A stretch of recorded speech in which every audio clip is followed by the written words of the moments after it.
ingin menekankan kembali dan sedikit menambah terkait dengan paket kebijakan ekonomi terkait dengan ketenagakerjaan. Jadi ada 3. Yang pertama, tadi seperti disampaikan oleh Ibu Menkeu, PPh pasal 21 DTP untuk pekerja sektor padat karya.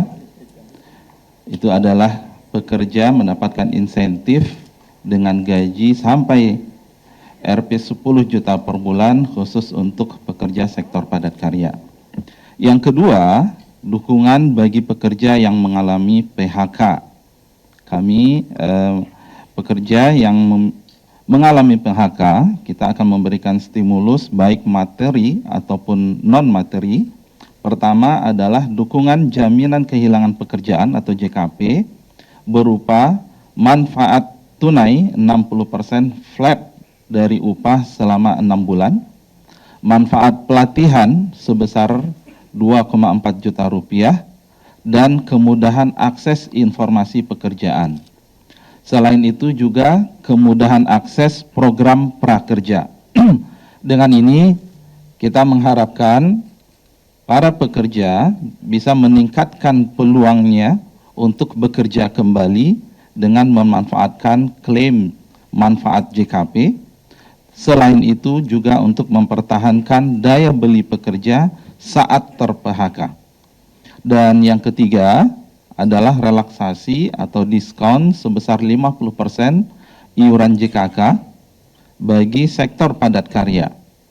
Dengan total jumlah pekerja itu sekitar 3,76 juta pekerja. Dan kami ingin pastikan bahwa pemberian relaksasi atau diskon ini tidak akan mempengaruhi pemberian manfaat oleh BPJS Ketenagakerjaan kepada pekerja. Itu tambahan dan sedikit penekanan terkait dengan aspek ketenagakerjaan. Terima kasih Pak Menko. Terima kasih Pak Menteri Tenaga Kerja. Selanjutnya kami persilakan Menteri UMKM Pak Maman Abdurrahman. Keuangan terkait mengenai insentif terhadap penggiat-penggiat UMKM. Yang pertama, alhamdulillah untuk para penggiat UMKM diberikan insentif perpanjangan waktu PPh 0,5% dari gross dengan pertambahan waktu 1 tahun. Yang ingin kami sampaikan bahwa perpanjangan waktu 1 tahun ini bagi para penggiat UMKM yang sudah menjalani insentif PPh ini selama kurang lebih 7 tahun berdasarkan PP nomor 55 tahun 2022. Apabila ada penggiat UMKM yang baru menjalankan insentif ini kurang lebih 2 tahun, masih memiliki rentang waktu kurang lebih 5 tahun ke depan. Artinya insentif PPh 0,5% ini berlaku selama 7 tahun. Nah, pertanyaannya, insentif yang sekarang diberikan perpanjangan 1 tahun ke depan adalah bagi penggiat UMKM yang memang sudah mendapatkan insentif ini selama 7 tahun. Jadi masih diberikan perpanjangan 1 tahun lagi, jadi kurang lebih jadi 8 tahun. Namun, bagi para penggiat yang tadi saya tegaskan sekali lagi, bagi para penggiat-penggiat UMKM yang baru menjalankan insentif ini kurang lebih 2 tahun, masih memiliki rentang waktu perpanjangan kurang lebih 5 tahun. Kenapa seperti itu? Karena semangatnya tadi sudah disampaikan oleh Ibu Menteri Keuangan, ada semangat prinsip asas keadilan. Dan kami dari Kementerian UMKM pun menambahkan penambahan semangat pembinaan. Karena harapan kami dengan adanya insentif ini, seluruh saudara-saudara kita, para penggiat-penggiat UMKM, diberikan insentif selama 7 tahun dengan harapan ke depan setelah 7 tahun mereka bisa naik kelas dan tumbuh untuk bisa mandiri.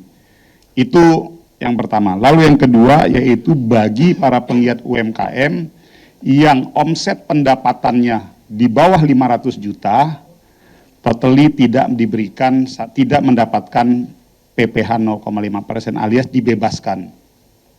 Dan yang kedua, saya ingin sampaikan dari paket insentif PPN yang dibebaskan, kurang lebih 265,6 triliun tersebut, kita lihat dari paket PPN bahan makanan itu pun memberikan dampak positif terhadap UMKM karena PPN yang dibebaskan terhadap bahan makanan seperti beras, jagung, kedelai, gula, susu segar, kacang-kacangan, dan juga di sektor perikanan, itu pun didapatkan kemanfaatan bagi penggiat UMKM yang memang bergerak di sektor perdagangan bahan-bahan pokok tersebut.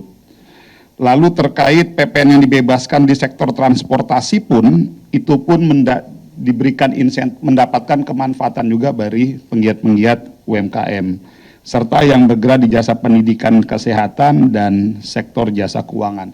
Artinya, hampir kurang lebih paket insentif 265 triliun yang disampaikan oleh Ibu Menteri Keuangan tadi, kurang lebih hampir 95% insentif itu dinikmati oleh para penggiat-penggiat UMKM yang tersebar di seluruh Indonesia.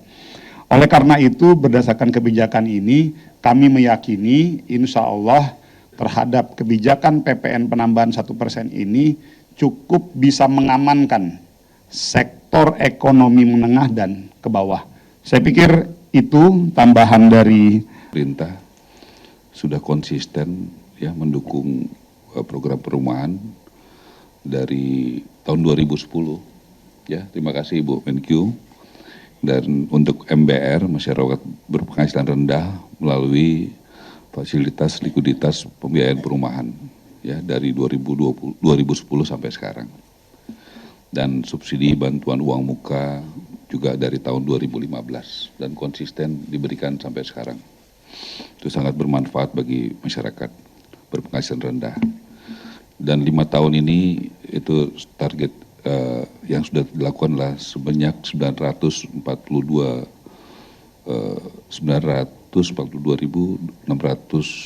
unit rumah. Memang tahun ini Bu dan Pak Menko targetnya menjadi agak banyak, 3 juta, mohon dukungannya untuk ke depannya. Kemudian pemerintah juga tahun depan sudah mengalokasikan untuk FLPP, ini program yang sangat baik